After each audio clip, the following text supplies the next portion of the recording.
really had a moment where I was like, I think this is going to change the world. And actually, we're in at the ground floor. A really big TV presenter lived at the end of our street. We had someone who lived upstairs who at the time was in a really big sort of sitcom on the TV. We had a guy in the block next door who was from the Royal Shakespeare Company. I think we had an ex-prime minister as well. You a master tape. We're going to bike it to you. You have to sign for it. You can listen to it, but you can't let anyone else listen to it, and you can't tell anyone you've got it. I was like, fine, what can it be? It came along, and it was... Hi, I'm Jack, and welcome to The Company You Keep. If you're building something ambitious, a business, a career, a new chapter, then you already know this. Who you surround yourself with changes everything. But most people leave their inner circle to chance. This show is about changing that on purpose. Each week, I sit down with founders, operators, creators, and leaders to unpack one thing: the relationships that shape them. Not just the shiny ones, the real ones. The colleague who would open a door when no one else would. The mentor who challenged their thinking at the right time. The friend who told them the truth when it hurt. This isn't about networking, it's about the voices we trust when the spotlight's off and the stakes are high.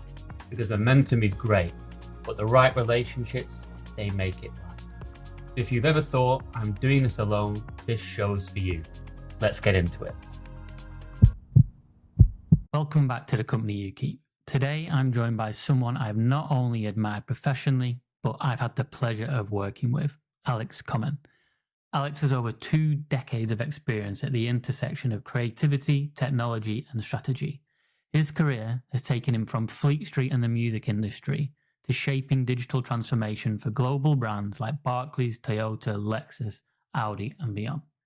What I love about Alex's story is the way he's consistently been right at the edge of change, whether that's spotting the potential of the internet back in the 90s, leading ambitious transformation programs in automotive, or today helping leaders imagine customer experiences that will break through in the digital-first world. In this conversation, we'll unpack his journey, the pivotal sliding doors moments, and the people who shaped his path, and the lessons he's carried through to become the strategist and leader he's become today. Alex, it's great to have you on. For people who don't know you, just tell us, who are you and what do you do? So my name is Alex Comyn. I'm a brand experience principal at And Digital, and I think I've certainly spent the last 20 odd years trying to understand why clients should do something, especially in the digital space, what it would mean to their customers, and then how you then bring that to life and actually deliver it and make it happen. We know each other we've worked together in the past, and we've done lots of really interesting, amazing work together. And I think for the next hour or so, the conversation we're going to have is going to be so enlightening on your background, your skills, how you got into what you're doing, and how you help your customers that you work with and the people who have worked with you along the way. So I can't wait to get into this discussion. Take us back to the beginning then. Young Alex, tell us about your background, upbringing. Where did you grow up? What did you do at school, college, university? Start us off at the start. I'll come on to that. You asked me to be on this, and I felt a little bit intimidated because you've obviously had some very high-powered founders and leaders and the like, and I don't put myself in that category. I'm very much a willing and enthusiastic participant, which is what I really love about, I love the job, and actually I like the idea of the podcast because what I really thrive on when it comes to doing what I do is you're working with people, you're working with a group of people that you come to really sort of depend on. But I guess sort of going back to the beginning and a bit of background. So I grew up in London. I'm actually the only Londoner in our family. My family on my mother's side are from the Midlands and the North. So my mum was born in Walsall and actually then spent most of her sort of growing up years in Blackpool because my nan ran a B&B off the seafront. So I spent a lot of time up there, which was very wonderful. Blackpool, when you're 5 years old, is incredible. I was at Coral Island at the weekend walking along the front. So there you go. There's a little bit of an insight into what happens in the weekends in my household. Well, it was a wonderful thing. So that was really good. And actually, on my father's side, I grew up without my dad around. My dad was Sicilian, and my mum met him in London. My mum moved to London because I think she just wanted to see what it was like being in the capital, and she sort of built a life here. Hence why I became the only Londoner in our family. So I grew up without a dad, just me and my mum. Um, and I think this is, the whole point of your podcast, which I really like, is this idea of the company you keep. I think one thing that got me off to a really good start in life, because there was no money growing up, but where my mum was very smart, and what really did it for me as a start in life was growing up in North London, specifically in Highgate on an estate called Holly Lodge Estate, which is quite unique because it was part council. So we lived in the council flats, and part very, very well to do private houses. So immediately you were sort of surrounded by people from all walks of life, which meant that you never thought around your sort of, your income bracket or your economic, your sort of social background. You just thought of, for example, we had a really big TV presenter lived at the end of our street. We had someone who lived upstairs who at the time was in a really big sort of sitcom on the TV. We had a guy in the block next door who was from the Royal Shakespeare Company. Um, I think we had an ex-prime minister as well, lived at the top of the hill as well. So like serious people, but it made for a really, really interesting upbringing because you normalized what some people would think was really glamorous. You go, well, no, that's just the fabric of life. And sort of growing up in the borough of Camden, which is very sort of mixed, was also really good because you were used to just seeing people from all different parts of the world, and it made for a really wonderful, wonderful upbringing, really. And I think that as a first step is really, really important. I think the other thing that was really important as well was the school I went to because I was sort of fairly smart growing up, I think. I did my 11 plus, which meant I could get to go to the local grammar school, which was William Ellis. And again, William Ellis School, which is on the edge of Parliament Hill Fields, Hampstead Heath.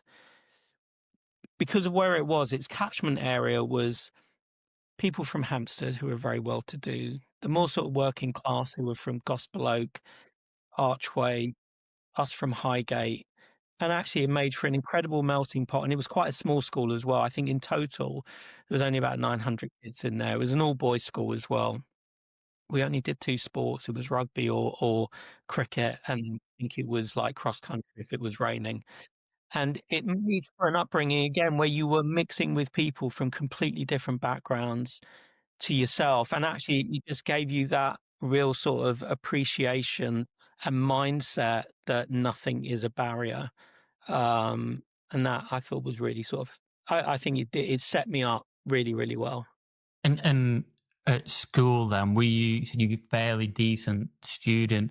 You're now in a lot of the work that you do is very creative. It's very innovative. You've got to do a lot of design and thinking, kind of worldly wise type stuff. At school, did that start then, or was it academically more of a challenge for you? I think academically, I was good in classes and I did homework. And again, because it was a grammar school, though, it did become a comprehensive school. We did stuff like Latin, which I didn't know anyone else who learned Latin at school unless they went to private school, which was, in hindsight, look, I'm going to be honest with you. I always used to think, oh, I hated school. I didn't. I really loved it. I really loved it. And again, so you do Latin, you do sort of languages. I didn't do very well at art. I couldn't draw, and I can't draw, even though my mum was an incredibly good drawer. We didn't do anything like what we do. Like the job that I do largely didn't exist because the internet didn't exist when I was at school, which is another thing we can talk about. Um, but it did, like I said, it taught you an attitude. We did have some really cool things in the school. We had a TV studio, which I don't know of any other school that did, because We had a guy, one of the teachers there was ex-BBC and knew where the BBC chucked all their kit out, and he recovered it and set up a fully operational black and white TV studio. But so we did get to make things like TV programs. Um, and so I think from sort of doing lessons, and I did stay on for the sixth form as well, and I did English, sociology, and politics, and I really got a lot out of that. But where I struggled was I can't really do exams, and for whatever reason, and I think it's something that's always bugged me, that I just have a genuine sort of mental block to doing exams, which is one of the reasons why I didn't want to go to university, even though I ended up getting a place. I didn't want to go because I didn't really know what I wanted to do other than sort of probably go into music.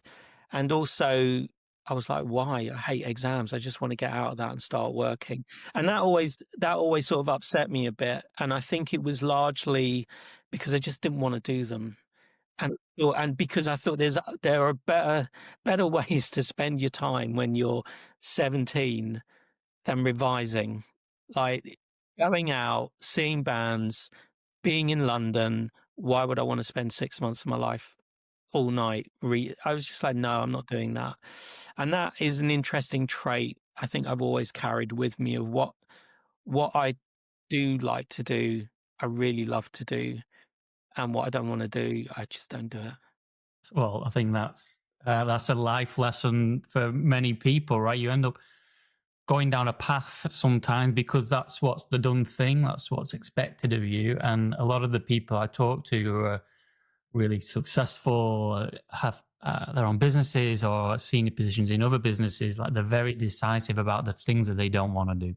Mm. I And think it's that's an important trait. It's really important, like, no is very powerful when used in the right way because it saves everyone a hell of a lot of time and, so you didn't go to university, did sixth form, didn't go to university. So what did you do after sixth form?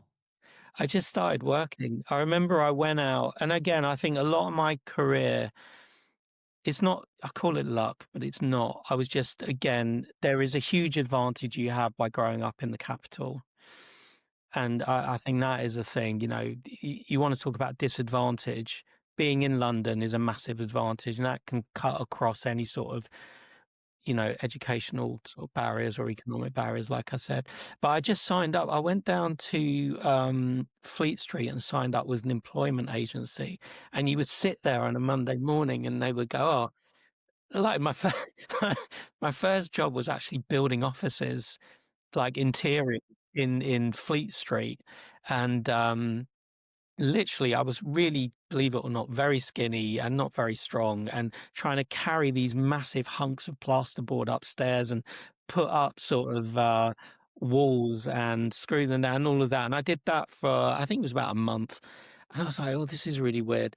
And then and then the next, that finished. And then the next one was, oh, do you want to go work in this office? And I was, yeah. And because it was Fleet Street, and this is where I guess luck comes in, but because it was Fleet Street, they said, "Oh, do you want to go and work at Reuters, the news agency?" And I was like, "Yeah, yeah, yeah, that sounds good. I like the news, like anyone else." And it felt a little bit more media. So obviously, in the back of my head, I was like, "Oh, media could be quite interesting." Need to point out that we did get careers advice at school, but it was terrible, just almost non-existent, which I've heard from lots of people. What was the type of things? It's go into the army, or if you're smart, go and be a doctor or a lawyer. Pretty much, none of which sort of was something I was qualified or desired to do. But I remember rocking up at Reuters, and I think by then I might have had my first computer, and I liked sort of computing as well as sort of music. In the background, I was in a band as well, and that was a big thing. But I remember them saying, "Oh, do you know anything about computers?" And I was like, I just went, "Yeah." And they said, okay, we're setting up this thing called Reuters 2000, which was their next generation dealer systems. It actually was almost before the internet. You had Reuters, and you had, I think, Thomson were another one. And they said, okay, can you help us set all this stuff up? And it was doing things like data uploads and understanding what the kit could do and understanding how people would use it. And it was the first time I came into contact with like real time information that people use to make really, really big decisions. And it kind of got me confident with the idea of there is there is something, I mean, this is in the late 80s. There is something about connecting everything up and making it available. At the time, it was just the sort of people who worked in sort of on the stock market and stuff. That it really started to sort of get me interested in the idea of information being available to everyone and then what they could do with that information. So it's kind of like, it's the start of the internet bubble. It's the start of data technology, transfer of information before the internet really kicks off in the 90s. And Yeah. you landed in Reuters from circumstance, but also, you know, you make your own luck. So you're getting yourself in the room there, getting in when they're doing something in a really interesting industry, and you're obviously interested in media, kind of gives you the kickstart, puts you in a position where it's like that one of the first sliding door type moments for you where you realize you're onto something and it could become a career, or were you just working it out as it I came? think, yeah, I think I was just working it out because then in the midst of that, like I said, I was in a band and I think we were quite serious about this is a thing About the which band. yeah, which became a life lesson in itself. And at the same time, a really good mate of mine, and we kind of then ended up doing what we both do sort of together. My mate Barney Voss, he had started working in the music industry, and he said, "Oh, do you wanna come and work at London Records?" And I just was like, "Yeah." Again, you just go opportunity, yeah, why not? And I ended up working in their marketing department for, I think it was about 6 months. These were all temporary jobs because it was sort of, I thought I don't wanna, fix myself down to anything too certain. And that sort of got me into a 9 or 10-year career in the music industry because it's quite a small industry. You get to know people and then sort of new opportunities open up. And that actually then the whole Reuters and the connected stuff kind of went away for quite a long time. And I sort of did that for quite a while. I worked in publishing for a long time, mostly boring stuff, but really, really important stuff like who wrote what song and how much money should they be paid, and tracking down writers where they'd lost them and they didn't. And, that sort of was sort of interesting. But that was what I did for a long time, and even ended up at one point like working in it was like a pressing plant. So we made like CDs, vinyl and cassettes for all the major labels. And I had a roster of labels that I looked after. And that was also a really interesting experience because then you were almost the background that powers the music industry. I do remember a moment, I don't know if you remember Cher, Believe in Love was like number one forever. And we were one of the factories that was pumping that out to get it in the shops. And it was very clear to me, if we missed an order, if we just didn't turn it around that day, that record may not be number one much longer. And it was that understanding of sort of what you do as a job has impact out in the wider world and can sometimes be very public as well. So that was certainly a very, a really, really interesting time. Just in terms of being around people in the music industry is really, really incredible. We had, like, one little Indian record label were upstairs. So you had people like Bjork walking through the building every now and then, which was a lot of fun, and often dragging Tricky along with her, which was quite funny, because they were a thing at the time.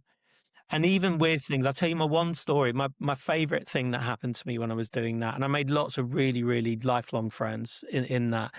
I looked after Universal Records for a while. I remember getting a phone call one day from the team at Universal. They said, "Oh, we've got a tape. We're going to send you a master tape. We're going to bike it to you. You have to sign for it. You can't let you can listen to it, but you can't let anyone else listen to it, and you can't tell anyone you've got it." I was like, "Fine, what can it be?" And it came along, and it was the Stone Roses' "Love Turns Around." They'd been absent for years and years, and it was the prelude to their second album, The Second Coming, and being the person holding that, I was one of a few number of people to hear that really was a real thrill, and it was one of those moments, like, and I think we have these moments doing the job we do now, where you really are like, "How did I end up in this situation? This is fantastic." Guys, I hope you're enjoying this conversation. If you are, can I ask a quick favor? Podcasts grow through word of mouth, and chances are you've got someone in your network who get real value from this episode. So while you're listening, grab WhatsApp and share it with that person that comes to mind. It helps us reach more people and it helps you pass on something useful. Win-win. All right, let's get back to the episode. There will be so many people who would pay tens of thousands of thousands to have been in that position. Wow, what an amazing thing.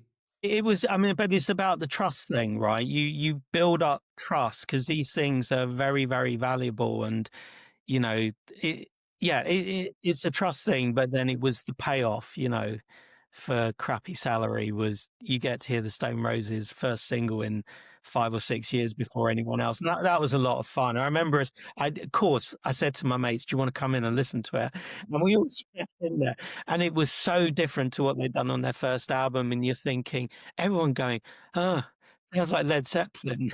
It's like almost this tangible, not disappointment, but surprise that it was so different, but it was a real thrill. And again, it was, you're talking about the company you keep. It was working in an environment where everyone, first and foremost, loved music more than anything else. And you were surrounded by music and it was your life. And it didn't matter what job you were doing in that industry. It was a hell of a lot of fun.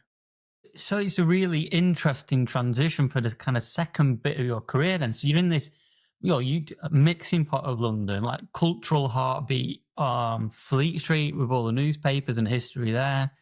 Then going into the music industry, managing all these different labels, those kind of experiences.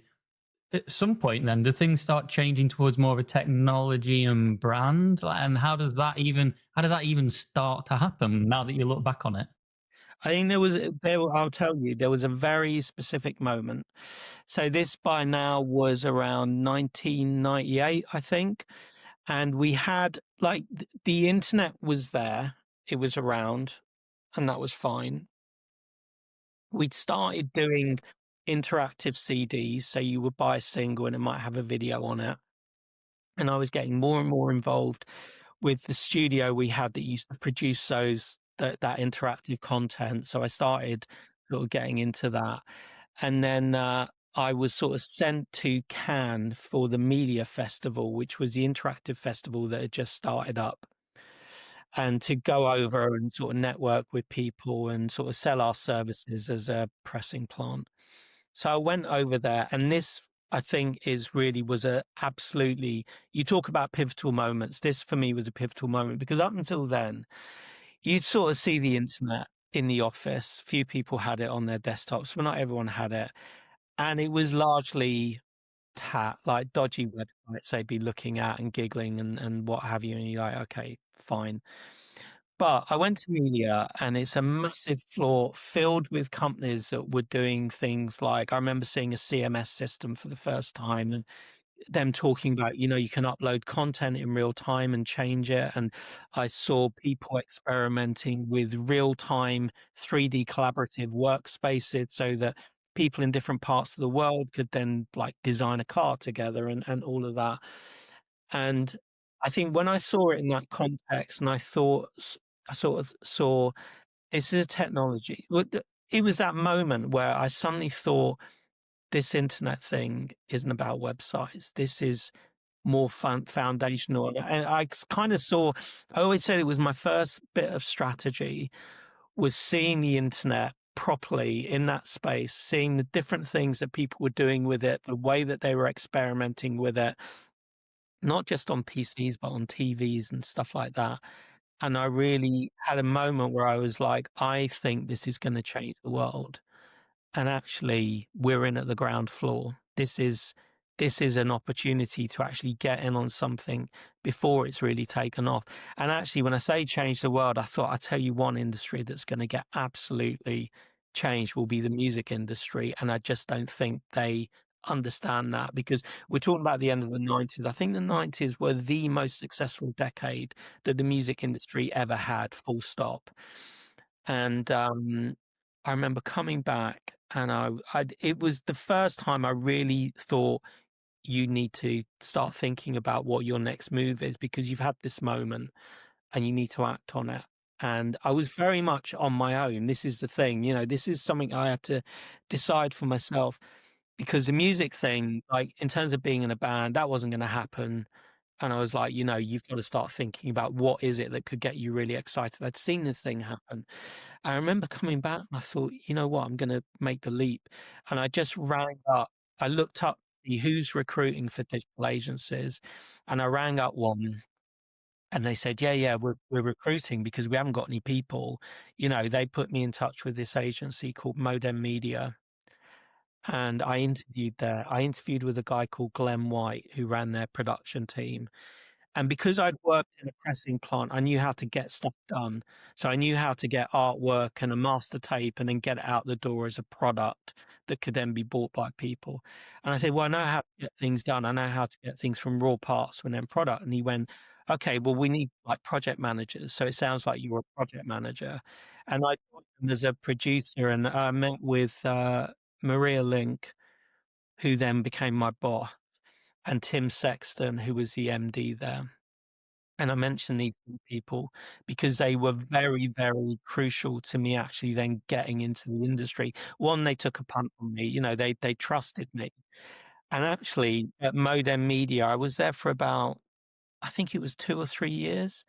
It kind of taught me everything I needed to know in terms of what does a proper process look like when it comes to what is effectively a completely new industry.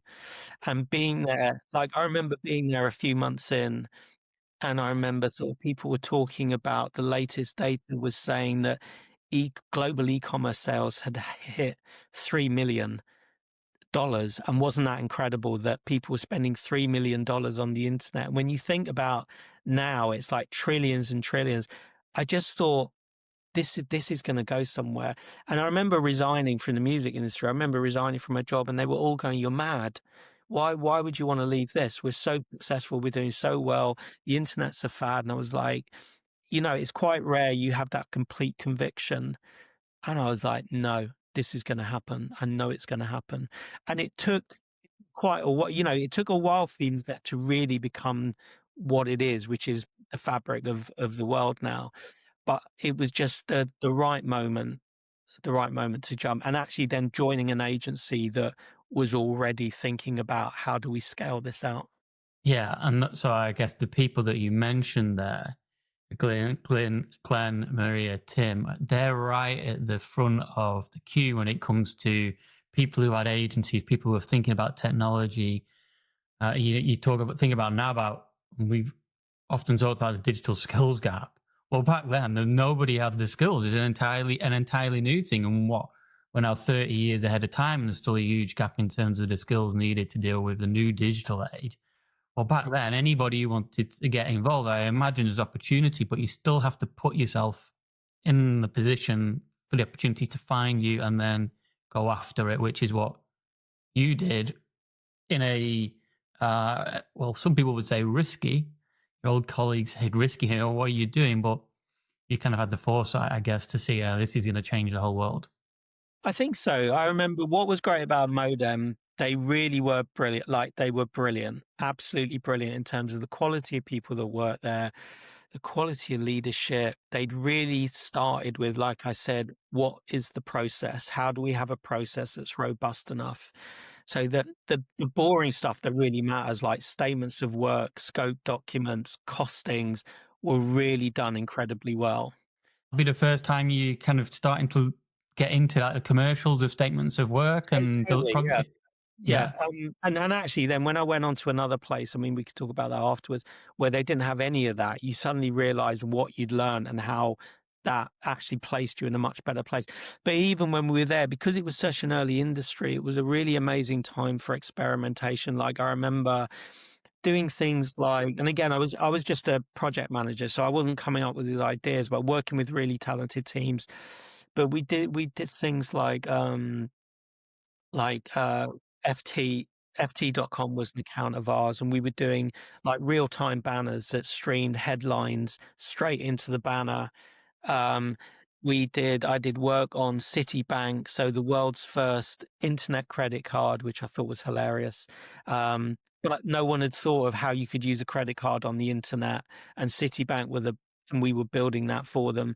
There was the first ever online bank loan application, which was done for Citibank as well. So you were doing a lot of things for the first time, which again was really quite thrilling because you were like, yeah, because it's all about the use case, right? And we'll probably talk about AI later on. You start with what is a use case for this? And I think there was some really forward thinking big brands that even then were going, this is how we can start to take what we have and get it to a wider market. And we're willing to experiment at that early stage. Yeah. So keep us moving forward then. So you're doing some incredible, like, innovative first time work there. You're at Modern Media said for a couple of years, and you're humble, so you're not going to say this. I'm going to say it for you. You're clearly going to be really good at the job that you're doing. You're clearly going to be progressing quickly. You're clearly going to be in demand, and your skills are going to be in demand. Where does your career go? Where do you end up going after Modern Media? Well, there was always an agency when I was working in music. There was one agency I really wanted to work for called AMX, which was started by a guy called Malcolm Garrett, who really did the first ever digital design in the UK. He was a sleeve designer, record cover designer, did early sleeves. I think there's a Buzzcocks single, might have been Spiral Scratch, that was the first ever like digital design. And become famous doing work with like a lot of the big bands in the 80s. He ran, I can't remember what the company was called that he ran, but they did all the iconic record covers. And he set up a digital agency called AMX with another guy called Al Scott. Uh, and I'd always wanted to work for them. And when I was at Modem Media, I got a phone call from a headhunter saying, do you fancy a job at AMX? I was like, yeah. Absolutely, because they did loads of music stuff, and that's kind of it was an opportunity. They said they've got a big music account, and I was like, great, I can get back into the music industry. And I went there and met the team, and they said, yeah, that music account's not happening. I'm really, really sorry. But do you want to work on Barclays? And I was a bit like, Barclays is a bit boring. But then they said the brief is to come up with basically their digital brand. They don't have a digital brand. It's all over the place. They need something really consistent. And again, at that point, I was still a project manager.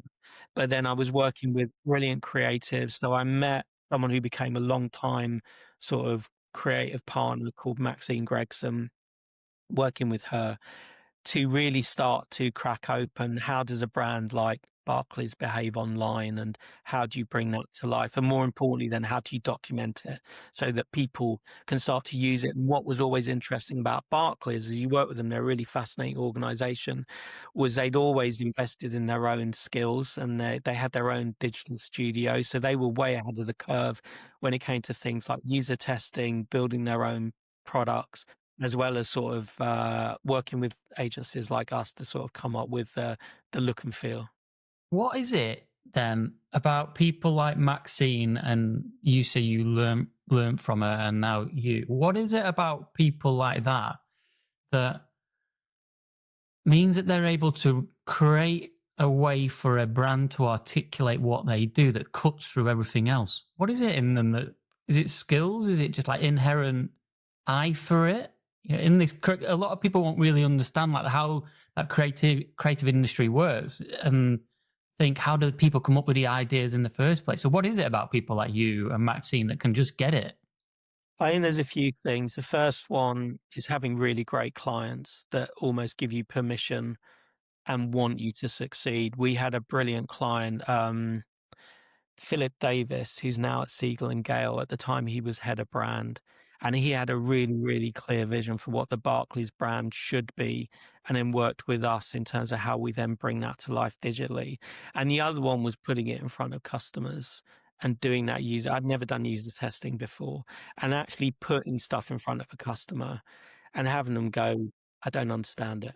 and being really brutal feedback was really what gives you one to understand the stakes, right? You're building stuff that people will depend on. You're not coming up with a bit of fluff.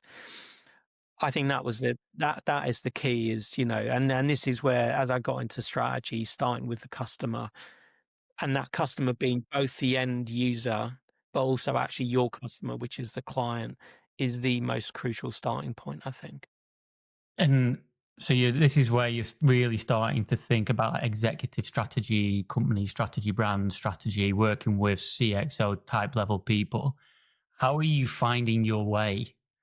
How are you working out what to say, what not to say, who to talk to, who's kind of helping you as you bump your head into every wall that you walk into and all the mistakes that you make?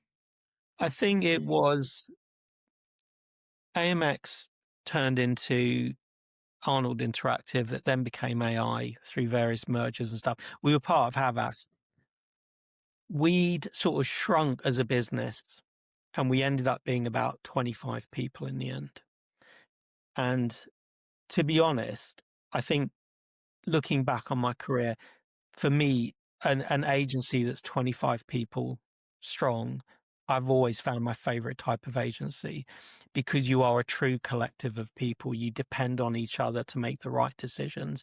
And I think it was one of those things where we were all looking out for each other so that you weren't just stumbling about in the dark. You had really great sort of co-workers who would support you or stop you doing something really stupid. I mean, we worked with some incredible brands during those years, and that I think that was what got me through it, was actually being around those people and soaking up their skills and their confidence, and then that giving me confidence to then also like stop being a producer for a while. Then I moved into client services, which again I always felt a bit resistant to, but I became the account guy, and that was kind of really cool. But then it was our MD at the time, Ken Frakes. He then said, "Look, I want to send some of you on some strategy training because I think it's a missing. This is what we're missing, and we need this within our company." And he sent us off to the account planning group who train up all the planners for advertising industry, but we were digital. And that again was another pivotal moment for me because that was where I saw the missing part of the puzzle in my experience. I was like, right, I know how to cost something up and get it built by a team. I'd done client services where I knew how to deal with clients and actually build empathy with clients and then understand the financial implications of that. And then doing strategy was almost the missing bit where it became the why. Why should we do this? What will it mean for their customers? It gave you that spur to have an active interest in wanting to understand what customers want and what matters to them and how that will make money. And that I think then made me to a really rounded individual in terms of then starting my strategy career, which must have been about sort of 2005. And actually a lot of, in fact, most strategists, whether they're in advertising or in digital, didn't start off as strategists. A lot of them actually came up through being things like working in sort of the accounts team or something like that. So when Ken has spotted that gap in the business and thought we need to get some people on strategy course, what do you think he and the other people that you mentioned who you work with, how are they going to be, how would they have described you back then? Because you say you were just a project manager, which is totally important in its own right. But now knowing you now, you're now an executive, senior, influential person with real gravitas and authority on the domain that you're in. But back then, it feels like you're a little bit more junior, you were finding your way. How would they say, how would they characterize you back then, um, as you go about trying to build this strategy string to your bow? I think I think they, I'd always see this is a problem. I always look at myself sometimes as going, oh, I was just lucky to be there. But I was there because I was good, right? That is the truth of it. I knew what I was doing and I was at that time. In fact, I've always one characteristic I've always had of how do I start to learn new things? And that was the move in strategy was definitely something that I wanted to do because of that. I think it was I think it was just that trust, really. I think the most important thing you have working for an agency or a consultancy is the trust of your coworkers to do the right thing, and also to get it how do I put this? Just to be really good, and if you're not good, they'll call you out for it. That is why I think during that time when I was working with there was Max, there was Ed Freed, who's at Omnicom, and there's Steve Taylor, who again was sort of one of my first understanding what a really great strategist looks like. We would call each other out if the work wasn't right. You know, you would go, "That's not good enough. Go back and do it again." I think that is such an important skill to be able to one, it's an important learning, but it's actually a very important skill to impart to people coming up, is to tell them when something's good and when something's not good enough. And I think that's what I had that then gave me some resilience and confidence. And you're thrown into situations, I remember when we pitched for Samsung, and Samsung were just starting to transform into becoming like the global behemoth they are now. And the pitch was like 9 months long, and we went through 6 rounds and we won it. And always with pitches, like you do the pitch and when you win the pitch, you feel like, "Oh, great, we've done it." You're just beginning, and then you've got this client sat there going, "Right, we're paying for you now. Show us what you can do." You know, you are thrown into situations where you just have to make it work, and that can sort of, I think that's something just I was able to pick that up quite easily. Yeah, just for the stories you're telling now, like, even from that early age, the mixing pot of the school and the community that you're in, not going to university, going and finding the first job that is plastering, building, and then going to Reuters, and then you're taking risks along the way. You're not afraid to try something new. And you're always kind of moving forward. You're not ever standing still, and it's keeping momentum going in your career that kind of always helps you grow, always helps you learn new things. I think leaders will really see that, admire it, and then try and like add fuel to the fire to make sure that you can keep learning. Yeah, I think you've got to put it on yourself as well. The worst position you can ever be is be too comfortable. Like what I love about this job, full stop, is you never know it. There's something new. Like you always think, like I remember with websites, oh yeah, I've got my head around what websites are. And then someone introduces like data driven websites. You go, right, I've got to learn this thing. And then and doing advertising where it's banners, but then you go, yeah, I get all that. And then suddenly social media comes along and it changes the game completely. And then mobile comes along and it changes the game. And now we've got AI and it's changed the game again. You're always on your toes. You're always just trying to get ahead to understand what's coming around the corner next. And that's terrifying because your clients need you, right, to tell them what they should be spending their money on. But two, it's actually quite thrilling because it keeps you on your toes because you're always having to learn new skills and you're constantly going, so what is my job now? What am I doing? Am I in marketing am I actually doing more than that? Is it digital transformation or? I think one of the things that your position is unique in your background and the career story so far is often media, culture, entertainment industries are right at the forefront of these kind of changes, and industries like finance, insurance, manufacturing catch up. So not only are you at the forefront of industry that is always pushing the boundaries with things like social media, with AI, with everything that's online. So you're having to not just learn it, but learn it as it's happening and pick it up as it's happening. And those kind of skills in professional services are some of the most important skills you can have around being able to move with the times and help to be an authority on something new and being able to keep your clients up to date with the new trends, technologies, and culture as well. Yeah, no, that's true. But within all of that, it goes back to the thing.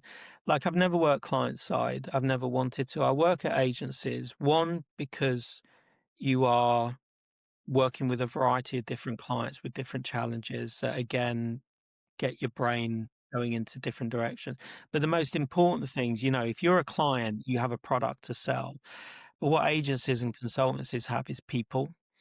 And it's the quality of the people that irrespective of what the building you're in's like or anything like that, if you're with the right people, you can actually do anything. And I certainly in those years working at sort of AMX, and then actually a few of us all jumped ship to Claydon Healy, which was a really great direct agency that wanted a digital component embedded in there. You're surrounded by people that are all on the same journey with you and are all as, "This is where we're going, this is what we're gonna do," and that being caught up in that is really, really exciting, even when sometimes it's really daunting, like, the number of times I'd be sat there going, "I don't know what to do. I've got no idea how to do this." And then your people around you will just sweep you up, and, I think that's quite something. So keep us moving then. So what year are we in around here? Mid 2000s, early 2010s? Yeah, into around 2008, which is when I moved. I left London, which was quite a big deal. By then I had sort of 2 boys who were living with their mum just, sort of in Bolton, and I was spending a lot of time going up and down the motorway to see them and all of that, and I think actually what did happen, and I think this is one of those moments where you have to think just for yourself, not about the people around you. I realized what I really wanted was to change because although I loved my job, and I remember even one one of my kids one day just going, "You know what your problem is? Your your job is your hobby." And I was like, "Yeah, that's probably true." Um, I realized I was working too much, like I was working way, way too much. And it became, it was at the expense of my own sort of personal life. And that was where I thought, in my head, I was like, I really want to be closer to the kids. I've always been in London, I've never left. And actually, a complete change of scene. Again, I guess it's another risk. It was like, this is something you should probably think seriously about doing, and I did. And again, I was very lucky. There was Code Computer Love in Manchester had offered me a job, and I just went, "Yeah, I'm gonna do it." And I think the people I worked with were quite not horrified, they were a bit surprised. They were like, "Why are you doing this?"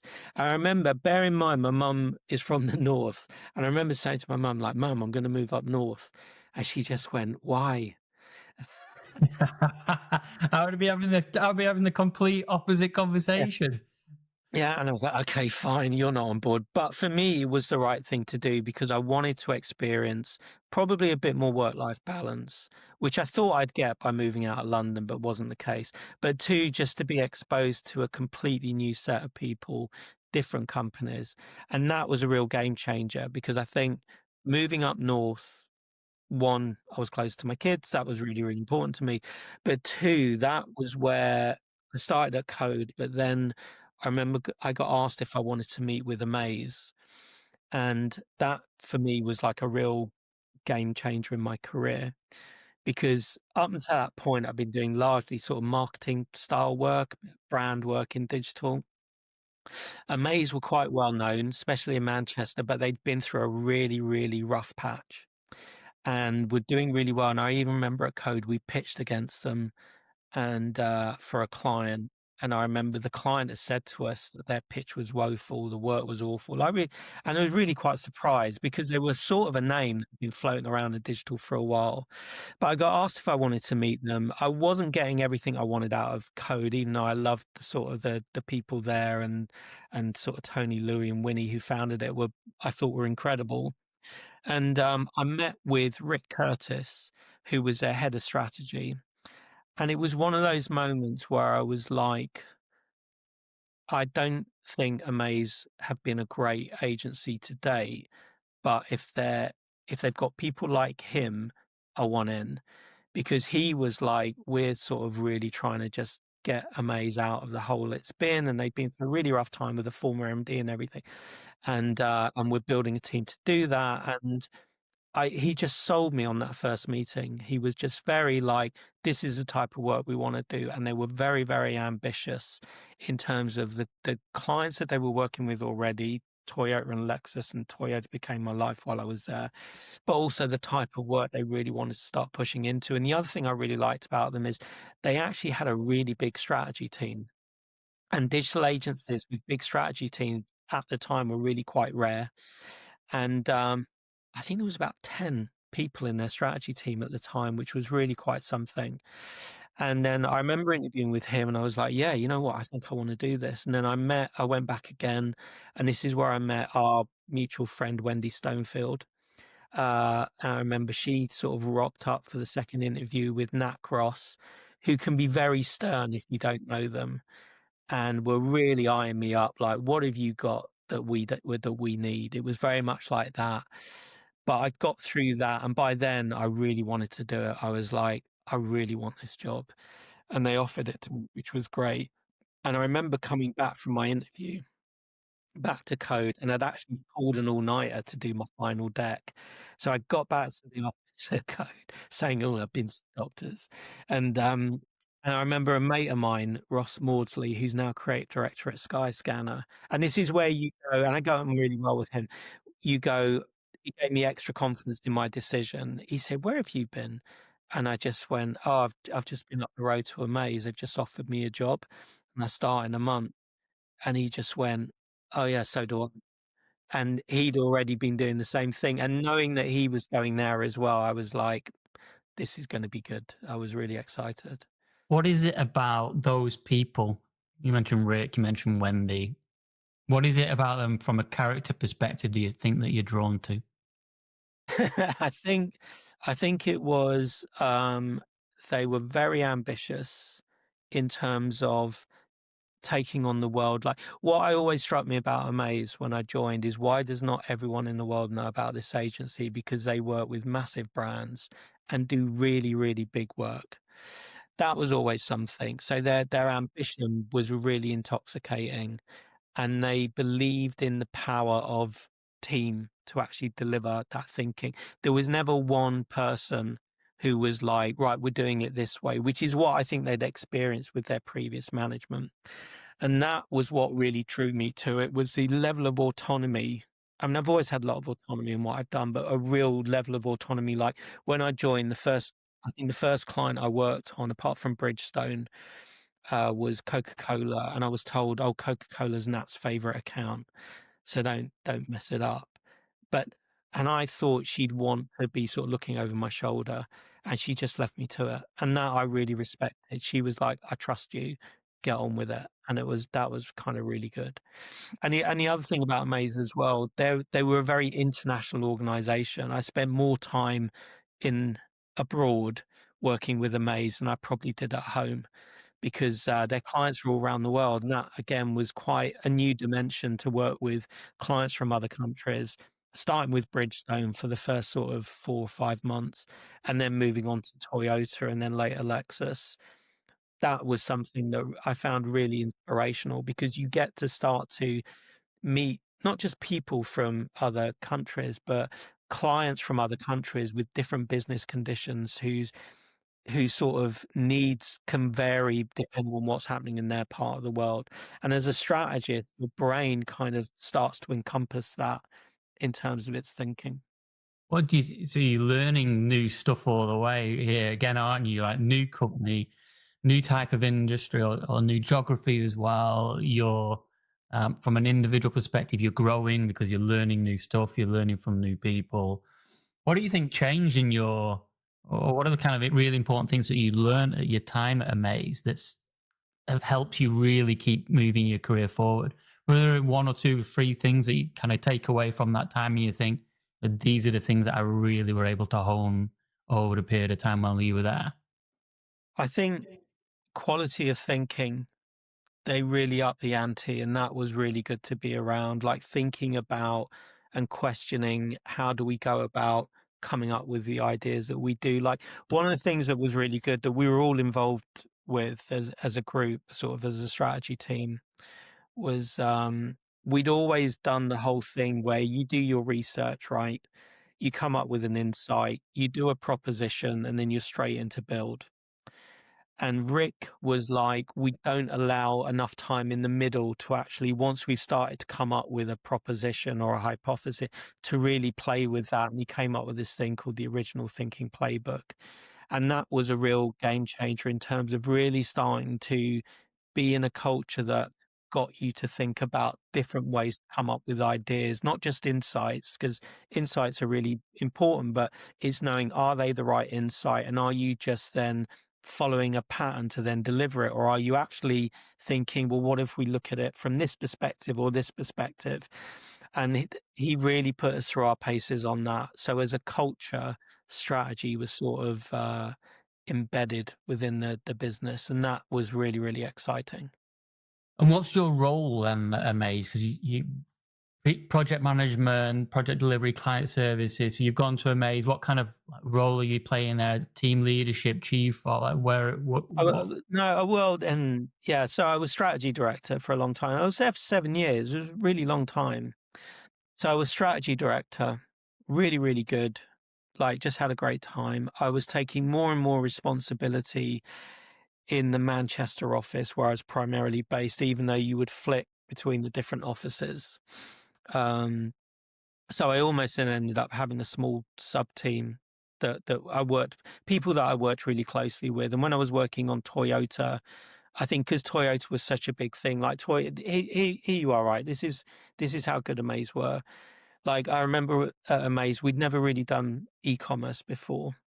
And I mean, I'm going to say up front, I didn't do this pitch.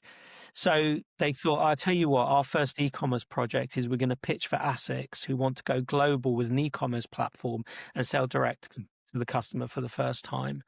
And they pitched it and they won it and they delivered it. That was what that environment was like. And they did it really, really well.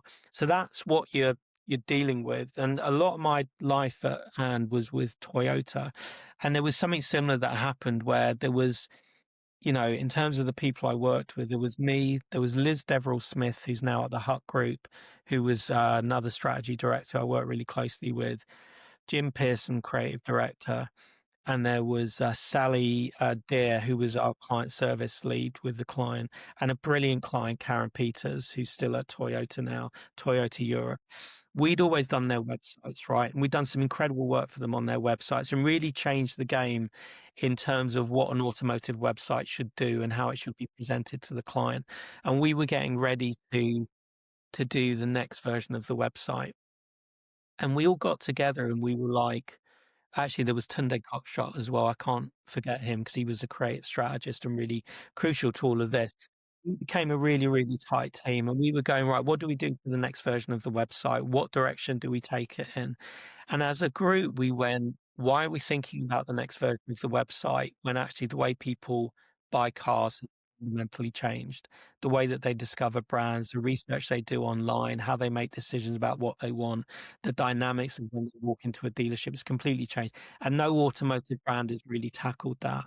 So instead of going, here's our idea for the next website, we actually went to our client, Karen, and said, we think you should probably reinvent Toyota.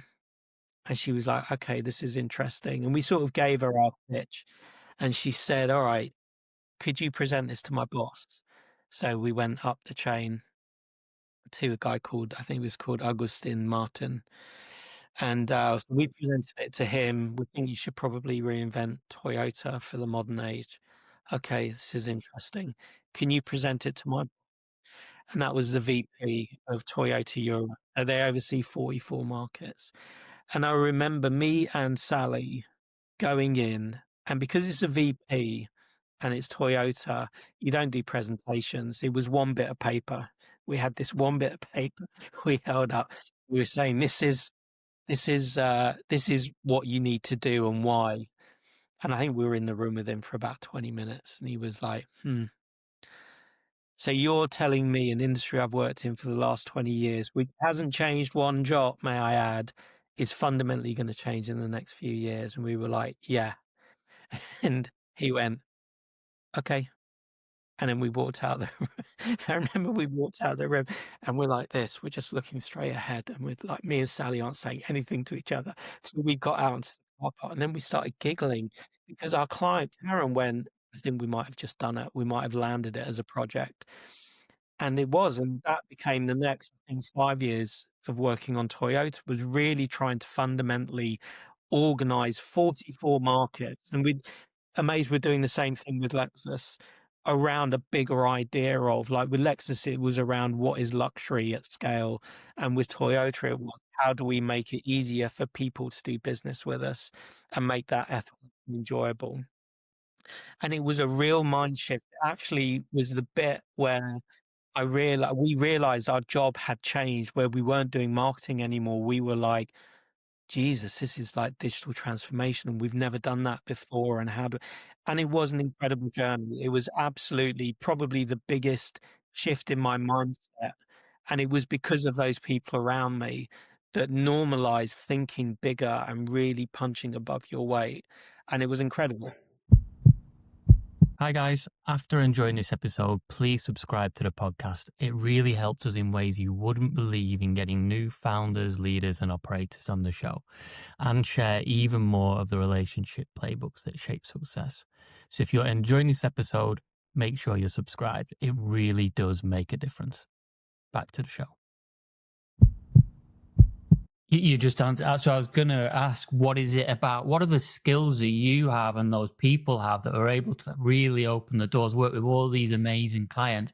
And it is about kind of totally elevating your ambition and being able to paint a picture of a future that is aspirational, motivational, and engaging for your clients. Mm. But that then also motivates you and the rest of the team and everybody to go after this vision of the future that is so out there, so exciting that you're then ready to throw your blood, sweat, and tears into getting it done.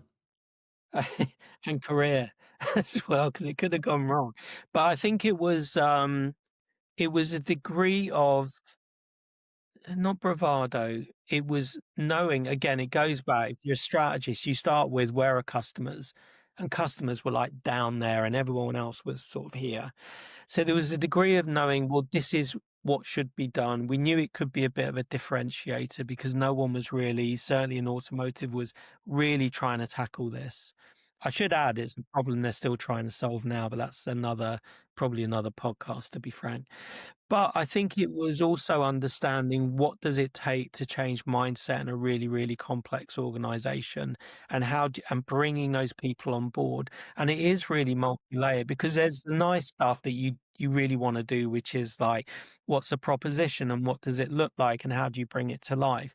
But then there's the stuff that's actually really, really hard, which is benchmarking capabilities across different market. If we give them this idea, can they deliver it? What tools do we give them to do that? And I think that piece is the really, whenever I know lots of strategists come up with really, really great ideas that live on PowerPoints in perpetuity, but never see the light of day. Actually getting something done and out the door and it being significant is really, really hard. And you learn a lot of really tough lessons. And I think that was what we knew we were getting into, that the fact that this potentially could all fall apart at the last minute. And it did certainly change a lot of things in Toyota. I mean, one of the big pillars of what we were doing was we set up a thing called the Digital Summit because it was one of our mechanisms for bringing markets together, showing them what we're doing, the progress we're making. And when we started the Digital Summit, it was attended by two, maybe three people from each market. By the time I left Amaze, I think it was the biggest event on their corporate calendar. People from all over the world would fly into this thing, and it was massive, and all the other agencies were involved as well. And I always think sometimes I keep forgetting, and we started that. That was that was us as a team going, let's do this, and then walking into that room and pitching it, and having a client go, yeah, we're going to make this work. Let's make this happen. And bringing you back to that thing where you'll push the boundaries and try things that are new and keep on the edge of everything that you need to do and moving the client forward in new directions that they've not been in before. Absolutely. And I think that is the job. And when you're working in, Amaze was a culture. That culture just inhabits everything you think about. I know that, our corporate color was orange, and that always used to say, if you cut me, I bleed orange. And I think we were all in that. We were all like that. And it was an incredible place to work until it wasn't, which was another big turning point in my career. Go on, take us take us on there. So we're now towards the end of the 2010s, getting towards 2020 that This kind of was timeline. Yeah, I think it was around 2017. There was a big, big change at Amaze, which was Nat left, and then the others in that team decided to leave as well. So then we were looking at a new MD, which felt really unusual when we'd had such powerful leadership for so long. So we had a new CEO came in, and they needed to appoint a new board, put together a new board. And my boss, Rick, rang me up and went, I'm about to resign as CS, because by then he was CSO. I'm about to resign as CSO. Do you want my job? And he said, I need to know now because otherwise they're going to need to go and find someone else. And I just went, yeah, without really thinking about it. And this became quite an important life lesson for me. And so that sort of happened. I remember then going to see the CEO. And he sort of said, "Oh, so we're going to make you head of strategy." And I went, "No, I want to be CSO because I wanted board experience." By then, I was like, I've already started kind of been doing a lot in terms of managing people, directing things. I want that exposure to the board. And so I kind of fought my way onto it. And it was, in some ways, it was really, really valuable because I remember the CEO telling me, you know that you won't be a strategist anymore when you become CSO. You have to be T-shaped. It was the first time I'd really confronted needing to think outside of my craft, as it were. And that was a really, really big learning curve. And actually the responsibility of trying to move a company into a new era because it was under effectively new management. And in the midst of it, there was a pending merger that was going to happen, which ended up becoming Kin and Carter and became very, very successful and is now part of Valtech. And I think in the midst of that, I think I was in there as CSO for about 2 years. Some aspects were really, really good. But I realized I personally, if I'm being really honest, wasn't dealing very well with the change and was resistant to the change. I think that's where I really understood my sort of, I call them like failings of not acknowledging that things are going to move forward and you have to understand that. And it became a really, really difficult time.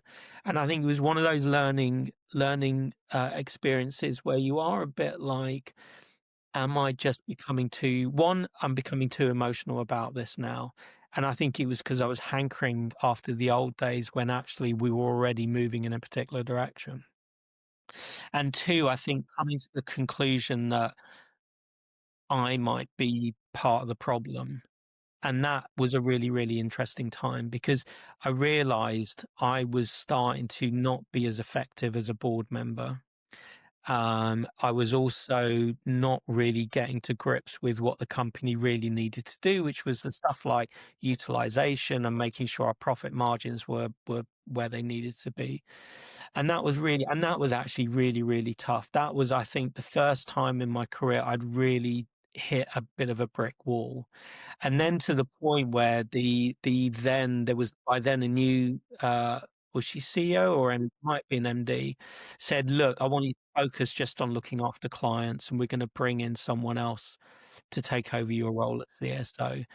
And I was, on the one hand, really, really obviously like annoyed because I felt, well, I've been with this company a long time. I've done a lot for them. I felt I've been kind of sidelined. But then it did actually get me thinking, like, everything's moved on. You're not happy. You need to really think about whether you even want to be here or not. And it was where I got, I think, one of the best pieces of advice I'd ever had because I really didn't know what to do. I was like, I don't know what to do. I thought, "God, I'm just going to be miserable in this new setup."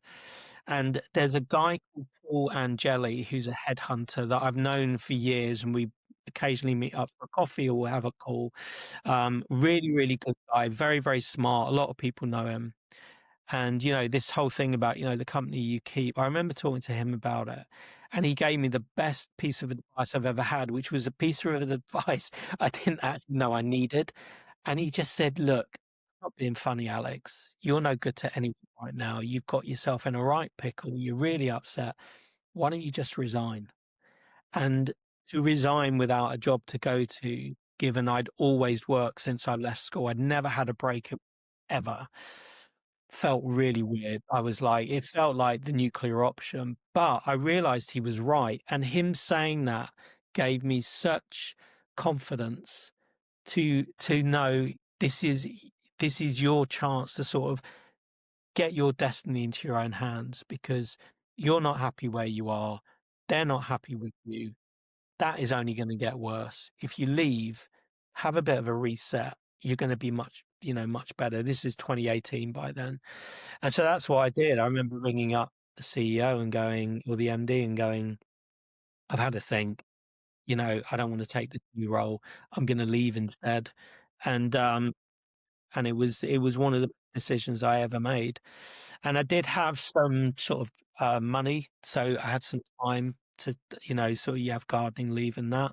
So I was like, and I kind of realized I had enough money to last me for about 6 months, and I thought I could take 6 months off. I'd never done that in my career at all, and that was quite interesting. And I remember telling my youngest son at the time, who was by then was living with me, I said, I'm gonna leave Amaze, and I'm just gonna take, like, 6 months off, and he went, "Oh, Jesus." He said, "You're gonna be a nightmare because, you love work so much." I think I lasted about a month. Like, I lasted a month, and then Ross Maudsley, who I'd worked with at Code, I'd worked with at Amaze, rang me up and went, "I'm at BBH. We've won the Audi digital account." Audi's a founding account for BBH from 30 odd years ago when they started. "We've won the digital account. We need people to work on it and turn it into customer vision. We've got no one here that can do it. Do you wanna do it?" And it's kind of like, yeah. Like, immediately it was just leapt to the chance. One, because it was BBH, and two, because it's an iconic client, and I'd already worked on Toyota and Lexus, and I just went for it. I was like, "Yeah, I'm in." And by then, if you're in London, bear in mind that I'm in, on the outskirts of Bolton, it became my route back to London and living in London, which is what I ended up doing. So you think you're going to give yourself 6 months to decompress, work your way through the challenges that you've probably been through over months previous, and then this new opportunity comes along and you throw yourself into it, I imagine, with full force. Yeah, which I think had been in the back of my head. My kids had grown up. They were ready to leave home. I'd started seeing someone in London who I then went on to marry. And I think I was kind of aching to get back. And it was, again, it just happened. Like, it just came, it came out of nowhere. It was like, "You want to come and work at BBH?" "Yeah, of course I do." It's like one of the most iconic advertising agencies in the world, on Audi, which is, made them famous for the ads that they did for them over the years. So I kind of joined that, and that felt like a real bit like, Amaze was very, very ambitious. I know with BBH, you were like, you really are in the big leagues. You are with people that really get what advertising is and what communication is and what brand is, What was it about it that made it feel like it was the big leagues? because their reputation, if you're anyone, certainly in strategy, you would want to work at somewhere like BBH. You want to be at a BBH or an Ogilvy or both, ideally, because they have that creative excellence that is just, they've built their reputation on not just creative excellence, but actually sort of doing things differently and coming up with, reinventing brands in a way that is completely appropriate for the UK market. Yeah, and so that was kind of my big thing there, really, was sort of working on the Audi account and really getting to grips with what does a brand like Audi do in the digital space, and what does that mean for customers. And I think in terms of team, there was a couple of things that was really interesting about it. So there was like an assembled team that were put together to do this. So it was led by a guy called Steve Strong, who now runs his own agency called Anchor Leg, with another guy called Darren Brett, uh, who was the project manager overseeing the delivery for this digital project.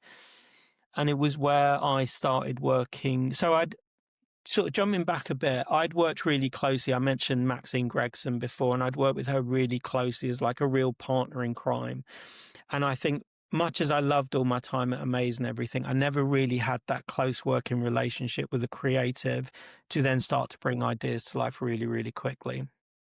When I joined BBH, I got introduced to CeeLo, Charlotte Lowe, but everyone calls her CeeLo, who became my sort of CX partner in crime. And together we worked on Audi and really actually then started to come up with a whole vision for them digitally in terms of what they could do, how people would do business with them.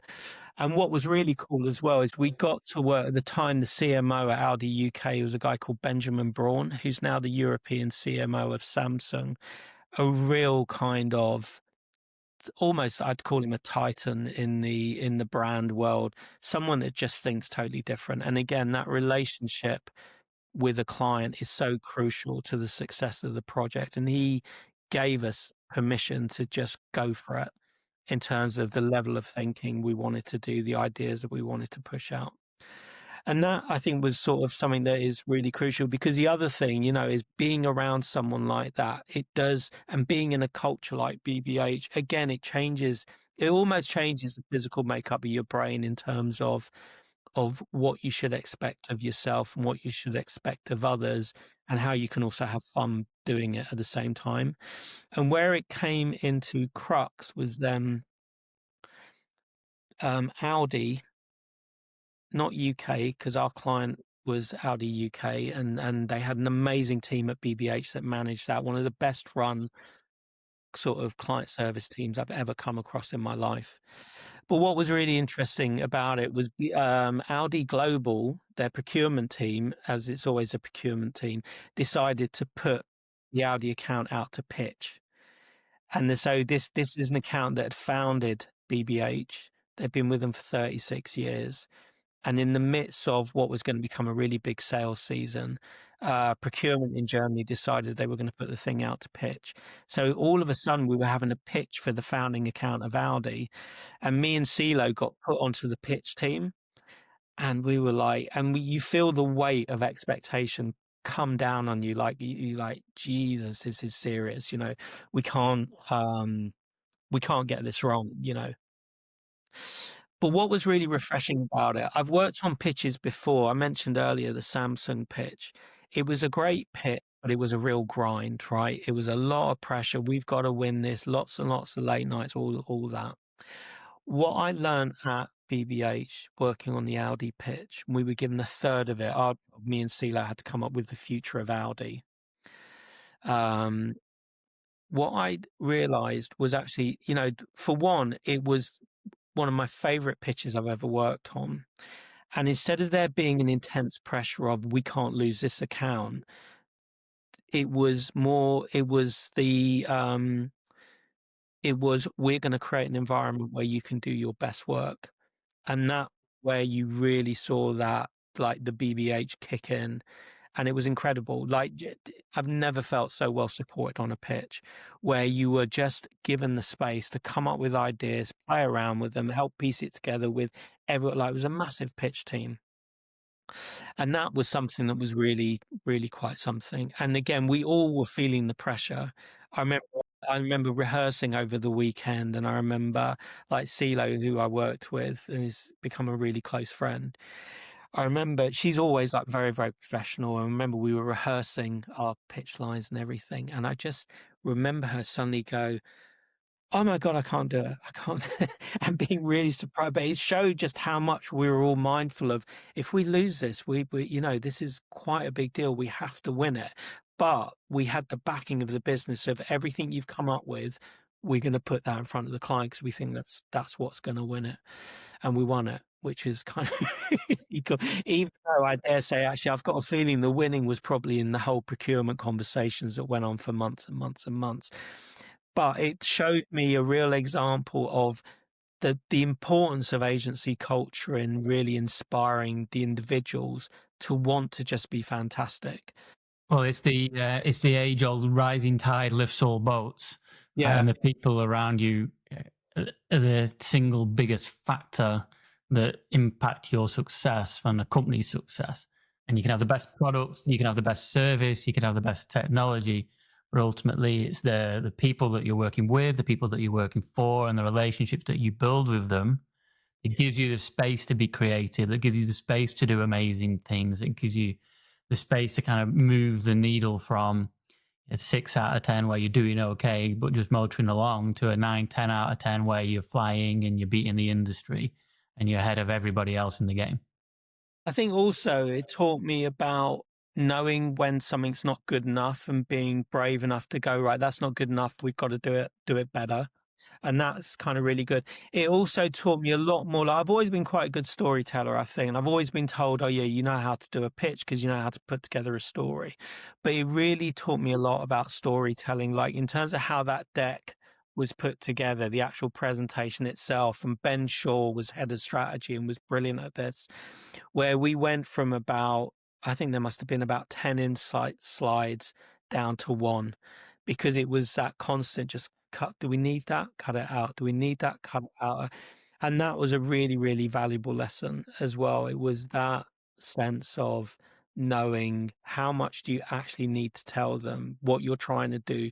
Like with any client, if you know what you're doing, your job with a client is get them really, really excited about the idea. Because if you can get them excited about the idea and why that's the right idea, the rest is just admin, right? The cost is admin, the timelines are admin. Get them excited about the idea, then you'll go. And we came up with a massive idea, and they really liked it. You know, they were like excited by it, which was incredible. What do you, I'm just like to break the story up a bit. There's something I've noted. You have a superpower, Alex. How do you remember all these people's names? It's a remarkable skill because you've been able to list people. Is it just a skill? Is it something that you've always been able to do? Like the fact that you can remember all these people's names, all these clients' names, all of the clients, the businesses' names, all the people that you work with. Is that something you've just always been able to do? I think these are all people that all had a profound effect on me. I'm going to tell you something. I struggle with remembering people's names, and it's really embarrassing, and it's something I've had all my life. I think there's a bit of my brain where I can't remember anyone's names, and I have techniques on how to get around it and stuff like that. But I think with these people, they're ones that really, because they had such an impact and influence on me, it's kind of almost sort of engraved on my heart, as it were, as these people really got me to hear and got me to sort of do this, and I think that that is something. So then take us forward, right? So we BBH, some amazing work, but eventually you end up finding yourself at and digital. How does that all come about? And bring us up to the current date. Yeah, yeah. So I think it was sort of in sort of very simply, BBH, fantastic, was looking to have a really long career there. I liked them, they seemed to like me. COVID came along. And COVID, over the course of a couple of weeks, nearly sort of really decimated everyone. But for a company where a big part of their revenue was production in terms of like TV and stuff, and you couldn't do that anymore, they had to make a third of the company redundant. So I got made redundant, which, you know, was the first time I'd ever been made redundant. So it was a bit of a learning experience. And, you know, but they looked after me really well. You know, I've got to say I had enough to get by for about a good 6 months, bar some freelance work. And that was a real heartbreak, really, because I loved it. I absolutely loved it there. But you are like, well, events have overtaken us. You know, we are in a global pandemic and we're in a new world. And in a sense, that eclipsed all of it, really. Um, so that was kind of fine because I left there having feeling like I'd done some really great work with them and I'd learned a lot and I'd met some incredible people that are still sort of really good friends now. And then, yeah, and then I think sort of, but 6 months being redundant during lockdown was probably the hardest part. You know, I said leaving a maze was difficult. Actually getting to a point, certainly around month, God, it must have been about month 4, where you're sort of like, am I actually going to get another job? And really thinking, is that it? Is my career over? And really having that moment. I remember having some very sort of tough moments, and my wife was incredible throughout it. My wife does similar job to me. You know, she works in advertising, and so we know the dynamics of sort of those companies. But I remember getting to a point where I was like, I just think maybe this is it, and not knowing what to do at all. but having to have that resilience of just you've just got to keep getting up and up. And I think that was where I really learnt some hard resilience around knowing there's just you that can make this work, because the number of jobs available had fallen through the floor, not least for those sort of at sort of my stage of my career. And I remember there being nothing. I remember there being one job that I was very close to getting. I was their favorite candidate, and I really screwed up the interview, like just monumentally, which really baffled me, and part of me thinks it was because I actually just didn't want it, really, even though I knew it was there. I really ballsed it up, and I was quite annoyed with myself. And then all of a sudden, I seemed to be talking to 3 different parties that all just arrived at once, all started talking to me about roles, and it just felt like, no buses, and they all come at once. And out of all of them, although all of them were really, really interesting places that I wanted to go, out of all of them, it was Wendy by then had gone to And. So Wendy Stonefield, I worked with at Amaze. She'd gone to And. She literally just rang me and she went, "We don't do what you do at And. Why don't you just come and work for us and we'll make it work?" And again, it was that I had nothing to lose, but what I really liked, I remember ringing my mate up. I rang him up and I just said, "Tell me about And he just went, "You'll love it." He said, "It's the culture. It's fantastic." And that was really what sold me. I remember joining because they were really fast to move. Wendy was like, "We're just gonna do this." I met, Philippa, who was running client services, we have clubs in sort of our club, Turing. I had a call with her, like, the next day, and she was like, after half an hour, she went, "Yeah, this is gonna work." Whereas the others I was talking to, the other parties were like, "Okay, well, we want you to meet this person. We want you to meet this person." And were like, "Yeah, here's your contract. You start in January." Amazing. I had one more freelance gig to get out of the way, and then I could join. And that was really, really exciting because, again, I was kind of thrown in the deep end where I remember rocking up, and at the time, and there was like, I think there was like 2 job titles. You were either a product analyst or you were a product developer or you were a principal. That was it. There was 3. And I was like, I was saying to Wendy, "What job title should I have?" And she was like, "Well, just come up with your own." And I was a real outlier. But saying that, it it kinda worked out, what we now almost 5 years in, it really kind of I remember for the first month or so really not knowing what I was doing there. Hadn't worked in a product agency before, didn't really understand ceremonies, sprints, scrum. I was like, "What is all this?" They didn't do things like and stuff, not in the way that I do research. But everyone was really cool. Everyone was very good, very interesting. And with and you'll know this because you worked there, the culture was the thing actually that really got me. The thing that Pramjet started and the principles he started it on. One, they had a proper mission, close the world's digital skills gaps. Like you can't argue with that. Real insightful me. Here's the solution. And then the people first culture that they built was really quite something to behold. And in amidst all that, amidst me sort of not knowing what I was doing there, I started working on Berry Brothers, which was one of their accounts. We were working on a part of their business called BBX. I remember just going off and doing my thing, which was coming up with a bunch of insight around what they should do and sharing it with a couple of people on the client side, and they had a real go at me. And they were like, "What are you doing coming up with all this? You're just meant to be building now. You shouldn't be thinking about what we do." And I thought I'd really blown it, and I thought I was gonna be shown the door. And then I got introduced to Hannah Crabtree, who at the time was their CMO and then became their chief customer officer and digital officer. And, I got introduced to her, and we got into a conversation where I was going, "Look, this thing we're doing on BBX, it's nice. I really like it.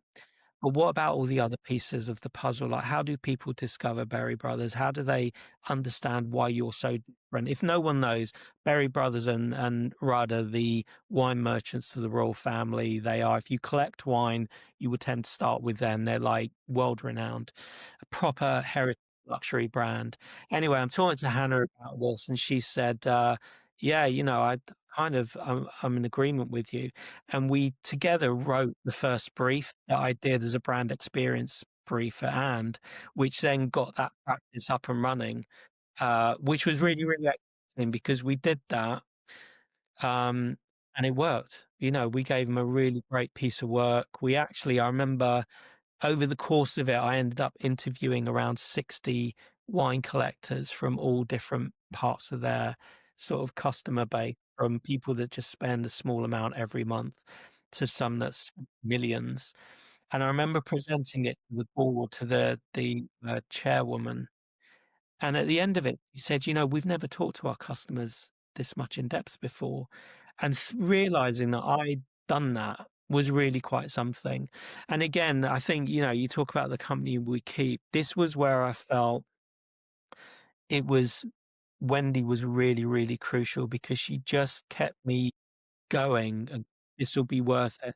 And then meeting Hannah as a client and connecting with her and going, we're on this shared mission, was really powerful for me, and then sort of set me off for what has been a really good few years at And, you know, since doing work for like Azuri Group and Taylor Wessing, and we worked together on Media Mark and doing countless pitches and sort of, yeah, it is just been a real sort of, a wave really. And I think in terms of the company you keep, you know, that thing around what Amaze had, the number of sorry, I keep saying Amaze, need to stop. What And had that I really respected was they were true to that vision of people first. If you look after the people, the rest will follow.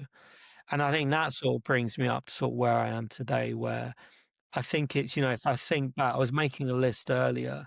I go back over my career, the big lessons I kind of learned, you know, when I was at Modem Media, it was about process. What is the process that can be the backbone to make things really work? And the people there really imbued that in you and sort of taught you that.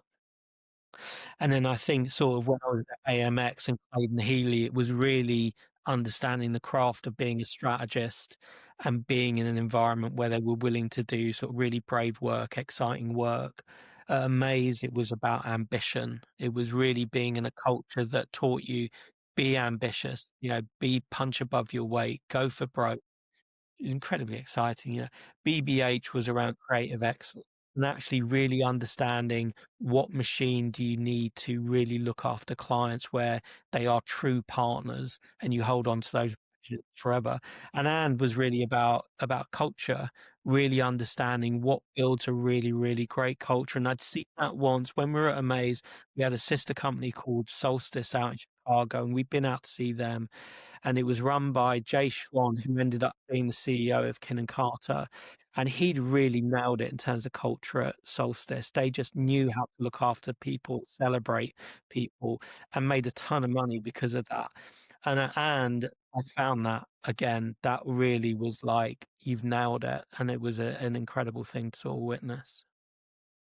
It is such an amazing checklist of lessons that you might pass on to somebody who was thinking, you know, how do you know what are the things I need to learn on people who are starting at the beginning of their career? What are the things to look out for in a company that you want to work for? It's about the practices that you learn along the way, the culture of the people, the culture and the people that you work with. On all of those different bits throughout your career can have different influences, but ultimately it comes back to the environment that you're able to work in. Do the people around you draw you in a direction that interests you, motivates you, excites you? And when you're in that kind of environment, you can do anything can be achieved. You know, you can shoot for the stars and get past them. And it's all about the culture that you end up creating around you. I think that that is a real thing. I think I mean, the things I still struggle with, but I'm much more mindful of struggling with is like change. You know, I think all industries over the last year or so have had to change because the economy's tanked. You've had, you know, I left the music industry because I saw the internet, and that took a good few years to permeate through culture and society. We've got AI, although AI has been bubbling around in the background. It's this year, it's suddenly become mass market. It's become everyone uses it. that is something where you realize, right, it's change again. We've got to get ready for that. And that is also, it's very disconcerting at times, but also actually it's where I think all those people that you've worked with over the years, all the learnings from that kind of kick in. And I think that's kind of really crucial. But I think that is the thing. I think, the people you work with is always my number one consideration. The people I'm with, I'm around. Like I said, I've got a lot, to be frank, to say about my wife because one, she's sort of my sort of partner in crime, but also actually because she works in the same industry, we get it when we're having challenges or success at work. We really understand what that means, and that is incredibly powerful as well. I think even having someone that you're with that can tell you when you're having a great time and when you're not enjoying it and you need to sit down and you need to start thinking about doing something else. I think that's quite a powerful thing to have. Yeah. And one of the analogies I use when you think about your career is if you're going on holiday, Mm. you always decide where you're going, who you're going with, and what are you going to do. You really kind of design it in a way. With people with their careers, don't think about their careers in the same way. You very rarely intentionally design the people that you work with, whereas you, consciously or subconsciously, have done an amazing job of navigating your career, working with some people for in multiple different companies, and ensuring that you then create an environment that you're going to enjoy, you're going to thrive in, and you're going to these last few years and the last few decades build a position of authority where you described somebody earlier as a titan of the industry that they're in. Your position now as a brand experience, I would say titan, the person that you go to talk about this particular topic. How do I create a proposition for a client at a CXO level that's going to be hit out of the park? You build that position of authority because of the credibility and the relationships that you've built over the last couple of decades. Yeah, I think the thing I've always said, and I mentor people, and I'm involved in Beamer a lot as well. I run the strategy peer network at Beamer. And again, we all get together as strategists and talk about these things.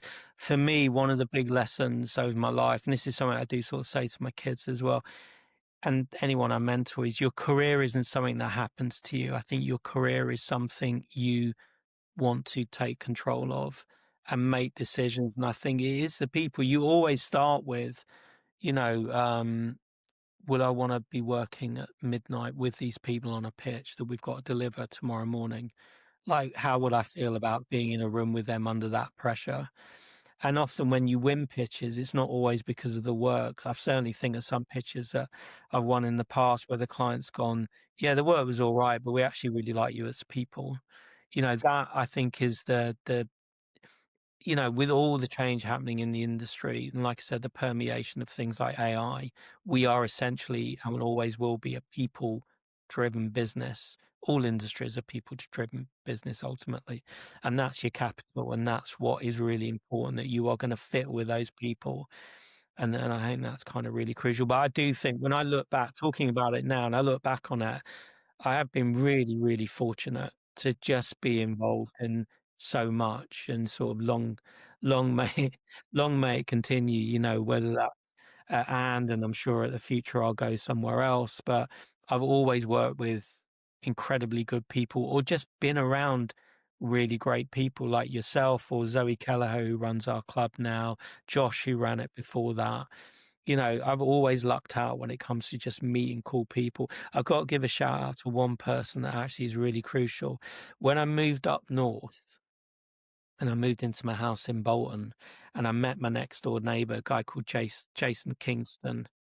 Jason Kingston, one, what I really liked him, we hit it off straight away, and his wife, Ovienne, as well. He's got a really amazing record collection, like the best record collection I've ever come across in my life. It's phenomenal. But two, he's also a strategist. So does what I do and really incredibly smart to the point where it intimidates you. And he runs his own consultancy called Cube Thinking, who are really, really cool as well. But even that, then you've got someone outside of work that you can then sort of compare notes with. And we'll often have catch ups where actually all we talk about is what frameworks are you using? What insights have you got that have surprised you? What client challenge? That stuff is so important for me because the job is the job. I love this job. It is my life, and I think that is it's a wonderful thing to have a job that you absolutely adore, and I do. Yeah, yeah. Well, I think that's a very nice or a great way to bring us kind of into the close. I think, yeah, thank you. We've had an amazing conversation, covers so much ground. Yeah, From all of the cultural mixing pot that you spoke about at the beginning, all the way through the career, right up to now. It's been such an interesting conversation. Um, so thank you. If anybody wants to get in touch with you, wants to connect, wants to ask more questions, wants to learn from you, what's the best way for them to get in touch with you? I would say LinkedIn. I'm very open to I'm always up for a coffee, or a chat, and I'm always up for that. And yeah, I like to say yes quite a lot, probably more than I need to. But yeah, no, I love talking about this, and I love meeting people that want to do what I'm doing or already do what I'm doing and that I can learn from.